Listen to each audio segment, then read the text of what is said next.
जब भी हम बात कर रहे हैं, आप बात कर रहे हैं, मैं ना आपके मुख से तमाम शब्द सुन रही हूँ। मैं धर्म सुन रही हूँ, मैं ग्रंथ सुन रही हूँ, मैं वेद सुन रही हूँ। आपकी बातचीत में कहीं पुराण का जिक्र नहीं हो रहा है। जी जी जी। तो क्या आर्य समाज पुराण को नहीं मानता, या आपका कुछ निजी हाँ, है कि? आपका बहुत अच्छा प्रश्न है, ये बड़ा गंभीर मुद्दा है। पुराण का इतिहास पुराण का मतलब होता है इतिहास। ये जो हमारे पुराण थे, इनमें हमारे महापुरुषों का इतिहास था।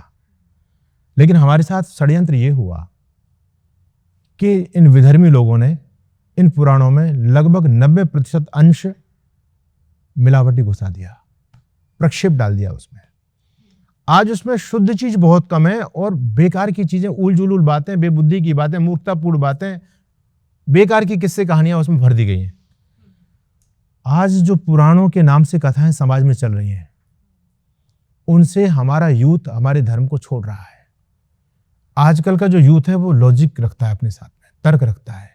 वो जमाना चला गया, वो पुराना जमाना जब हमारे बच्चों के मन में प्रश्न पैदा होते थे, हमारे पूर्वजों के मन में, और वो कहते थे कि कृष्ण, एक तरफ हम कृष्ण को भगवान मानते हैं, भगवान मान करके पूजते हैं, दूसरी तरफ कृष्ण लड़कियों को साथ रख रहे हैं, गंगा के साथ, राधा के साथ, कुब्जा के साथ प्रसंग कर रहे हैं, है ना, व्यभिचार कर रहे हैं, चोरियां कर रहे हैं, लड़कियों के कपड़े उठा रहे हैं। बोले ये कैसा भगवान, ये भगवान के काम है क्या? तो लोग कहते थे ऐसा नहीं बोलते, ये वो भगवान जी की लीला थी।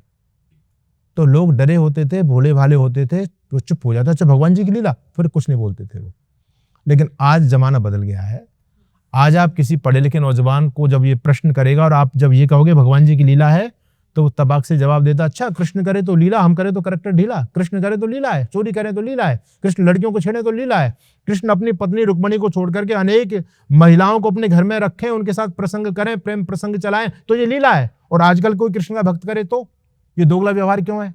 एक तरफ कृष्ण गीता में कहते हैं श्रेष्ठ व्यक्ति जैसा आचरण करता है, सामान्य उसको देख करके सीखता है। कृष्ण हमारे आदर्श हैं। अगर कृष्ण ही गलत आचरण करेंगे तो हम कृष्ण से क्या शिक्षा लेंगे? तो कृष्ण को कितना कलंकित किया गया, राम को कितना कलंकित किया गया, भगवान शिव को कितना कलंकित किया गया, गणेश जी को क्या, मतलब उनका सही स्वरूप तो एक तरफ गायब हो गया, पुराणों के अंदर विकृत स्वरूप ही हो गया सारा का सारा। इसलिए महर्षि दयानंद सरस्वती वेदों को परम प्रमाण मानते थे। और इन पुराणों में जो इतिहास है, आर्य समाज पुराणों को मानता है, उसका जो विशुद्ध अंग है, स्वरूप है, उसको आर्य समाज ने लिया है। लेकिन जो उल जुलूल अवैधिक बातें हैं, अनलॉजिकल बातें हैं, जिससे हमारी संस्कृति, धर्म और महापुरुषों का अपयश हो रहा है, उन बातों को आर्य समाज ने हटाया है।